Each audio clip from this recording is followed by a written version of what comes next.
चीनी डॉक्टर्स का तजुर्बा। इंसानी जिस्म से रूह निकलने की वीडियो ने पूरी दुनिया को हिला कर रख दिया। अस्सलामुअलैकुम, मैं हूँ ईमान फातिमा और आज एक नई वीडियो के साथ हाजिर हूँ। सबसे पहले तो आप मेरे चैनल को सब्सक्राइब कर लें ताकि मेरी आइंदा आने वाली तमाम नई वीडियोस आप तक पहुँच जाएं, और सब्सक्राइब करके बेल के आइकन पर क्लिक करें ताकि आपको हर नई वीडियो का नोटिफिकेशन मिल जाए।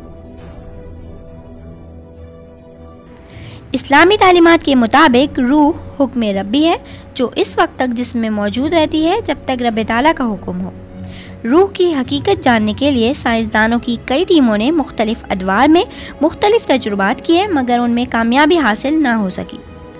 साइंसदान रूह की हैयत और उसकी साख्त से मुताल्लिक तहकीक और तजुर्बात में बहरहाल अब भी मशगूल हैं, जिसका सबूत चीन में साइंसदानों की जानिब से किया गया। एक तजुर्बा है जिसकी वीडियो सोशल मीडिया पर अब तक शेयर की जा रही है। चीनी साइंसदानों ने एक खातून के जिस्म से निकलती हुई रूह के मनाजिर वीडियो कैमरे में फिल्माने का दावा किया है, और ये इस चीनी खातून के जिस्म से निकलती रूह की ये वीडियो अब तक करोड़ों बार सोशल मीडिया पर देखी जा चुकी है। चीनी साइंसदानों ने इस औरत को चंद लम्हे के लिए मौत की वादी में धकेल कर उसके जिस्म से रूह के जुदा होने और उसके फिल्माने की कोशिश की। चीनी साइंसदानों की इस मामले में किस हद तक सदाकत है, आप भी मुलाहिजा करें।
दोस्तों, इस वीडियो को देखने के बाद आपका इस बारे में क्या ख्याल है, कमेंट्स में मुझे ज़रूर बताइए। मिलेंगे नेक्स्ट वीडियो में नए टॉपिक के साथ। अल्लाह हाफ़िज़।